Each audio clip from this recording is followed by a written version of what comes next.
Olá, tudo bem? Vamos a mais uma videoaula do canal Aula do Guto. Seja bem-vindo. E a nossa aula hoje é sobre razão e proporção, tema principal. E nós vamos falar um pouquinho sobre grandeza e razão. Esse assunto ele é normalmente estudado pela primeira vez no 7º ano do ensino fundamental, antiga 6ª série. Ok? Vamos lá. Vamos definir o que é grandeza. Grandeza é tudo que pode ser medido ou contado. Por exemplo, temperatura, massa, velocidade, tempo, comprimento, área, quantidades em dinheiro, mas a gente também poderia pensar em outras coisas, como volume, não é verdade? Bom, enfim, na matemática, tudo que você pode medir ou contar é chamado de grandeza. Olha só, a gente tem aqui uma imagem, uma ilustração de um velocímetro. O velocímetro é aquele dispositivo que fica lá no painel dos automóveis. Ele serve para medir a grandeza velocidade. E no caso, a unidade de medida utilizada aqui no Brasil, para mensurar a velocidade é a unidade quilômetro por hora. Aqui a gente tem um exemplo de um termômetro, que também aqui no Brasil a unidade de medida é graus Celsius. Mas para que serve o termômetro? Ele serve para medir temperatura. Então, no caso, a grandeza envolvida aqui é a temperatura. E o hidrômetro, que fica na entrada das casas, muita gente chama de relógio. O hidrômetro, na verdade, ele serve para medir o volume de água consumido. Então, o leitor ele verifica qual foi a quantidade de volume de água que foi consumido durante o mês e aí gera a conta de água que sua família vai pagar pelo consumo. Volume, então, é uma grandeza e a unidade de medida utilizada pelo hidrômetro para medir o volume de água é o metro cúbico.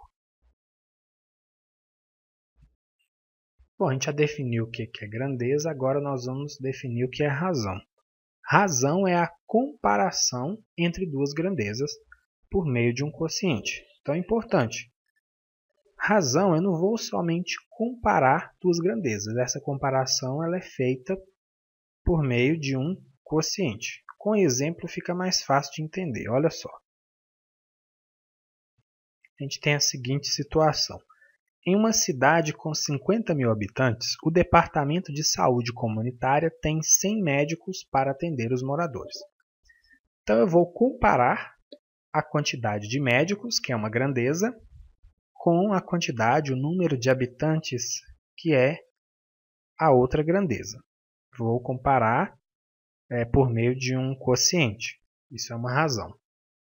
Então, vou fazer essa comparação aí. Eu sei que o número de médicos é 100 e sei que o número de habitantes ou o número de moradores é 50 mil. Se a gente simplificar essa razão, que está escrita na forma de fração, eu vou ter 1 sobre 500. Só que essa fração 1/500 não é simplesmente um número, certo? Por quê? Eu estou comparando duas grandezas, então eu preciso interpretar o que isso aqui significa. E a interpretação é exatamente essa. Olha. Nós vamos dizer que nessa cidade existe um médico para cada 500 habitantes. Certo? Eu posso dizer também que para cada 500 habitantes existe um médico. É uma outra maneira de ler essa razão. Tá certo? Então, você deve ter reparado aí que a gente simplificou, na verdade, a razão. Simplificamos a fração. E a fração simplificada, ela sempre vai ter um significado quando se tratar de uma razão. Tá bom? Porque nós estamos comparando duas grandezas. A gente não está trabalhando simplesmente com números. Nós estamos trabalhando com duas medidas, duas quantidades. Uma outra situação. Em uma sala de aula, há 12 meninas e 18 meninos. Qual é a razão entre o número de meninos e o número de meninas? Nessa ordem. Então, eu vou comparar o número de meninos com o número de meninas. Número de meninos, 18. Número de meninas, 12. Simplificando, a gente tem, dividindo tudo por 6, né? 18 por 6 dá 3, 12 por 6 dá 2. Então, a gente tem essa razão, essa fração simplificada 3/2. Mas o que isso significa? Não é simplesmente um número. Isso significa o quê? Que nessa sala de aula existem 3 meninos para cada 2 meninas, certo? Mas eu posso perguntar também assim, ó, qual é a razão entre o número de meninas e o número de meninos? Mas não é a mesma coisa? Não. A ordem aqui é diferente. Antes eu tinha a razão entre o número de meninos e o número de meninas. Agora é o inverso. Então eu vou comparar, por meio de um quociente, o número de meninas com o número de meninos. O resultado vai ser muito semelhante, né? Apenas o inverso. Número de meninas, 12. Número de meninos, 18. Simplificando, dividindo tudo por 6, a gente tem aí 2/3, 2 para 3. E isso significa que 2 meninas nessa sala de aula para cada 3 meninos. Fácil, não é? Olha só, no geral, a razão entre dois números racionais, x e y, com y diferente de zero, já eu falo por quê, é o quociente.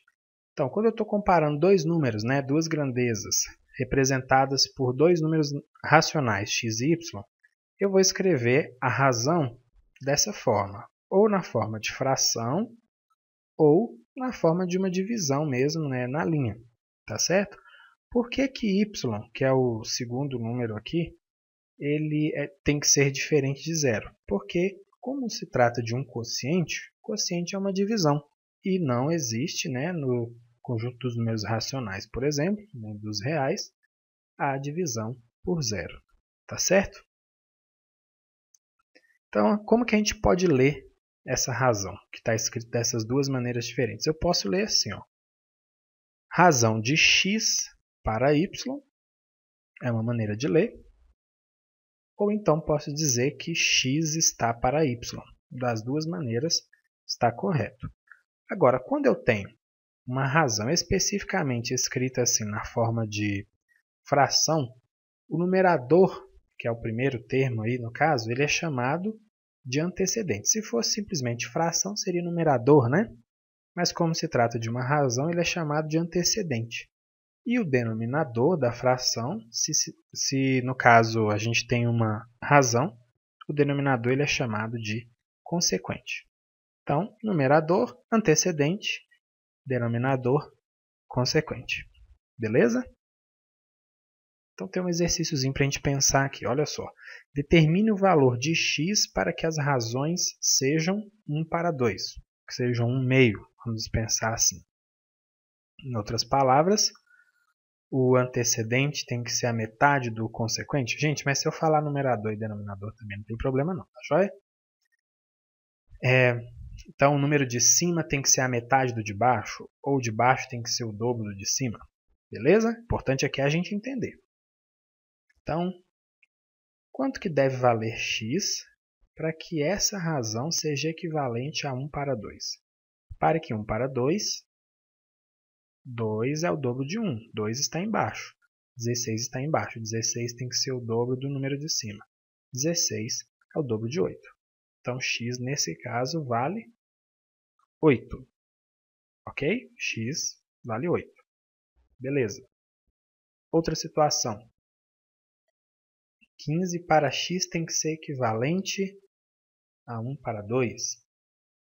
De novo, o número que está em cima é a metade do número que está embaixo.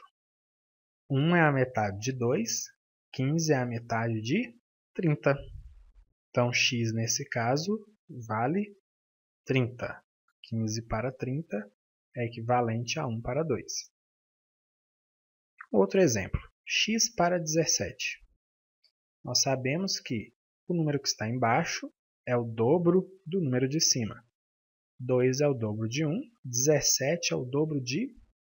E aí? Não tem problema não, tá? Em razão, os termos da razão não precisam ser números inteiros igual quando a gente tinha lá a fração, não. Nesse caso, A metade de 17 é 8,5. Então, a minha razão é 8,5 para 17. E essa razão é equivalente a 1 para 2, porque 8,5 é a metade de 17. Fácil, não é verdade? Então, espero que tenha dado aí para você ter uma ideia do que significa razão, que é essa comparação entre duas grandezas, que estão representados por números, certo? Então agora é a sua vez. Vou deixar um exercício muito parecido. Quero que você determine o valor de A em cada uma dessas razões para que elas sejam 1 para 4. Então, 13 para A para 45, A para 90. Quero que todas elas sejam equivalentes a 1 para 4. Você pode aí pensar, deixar sua resposta nos comentários e a gente divulga já já também o vídeo com a correção desse exercício. Tá bom? Você inclusive vai poder encontrar aqui embaixo, se você assistir esse vídeo por um computador, você vai ver aqui o link, nessa parte aqui de baixo, você vai ver o link para assistir ao vídeo com a resolução. Se você assistir esse vídeo no YouTube, na descrição do vídeo também vai aparecer o link com o vídeo que você vai poder assistir também a correção do exercício. Tá joia? Muito obrigado por ter assistido então essa videoaula. Espero que tenha esclarecido, tenha sido útil a você. Se você clicar em qualquer região aqui mais à esquerda, você irá se inscrever em nosso canal de vídeos e assim receberá todas as atualizações. À direita da tela estão as redes sociais que participam, você pode me encontrar lá. E aqui embaixo o endereço do nosso site, auladoguto.com.br. Um grande abraço para você e até a próxima videoaula. Tchau, tchau!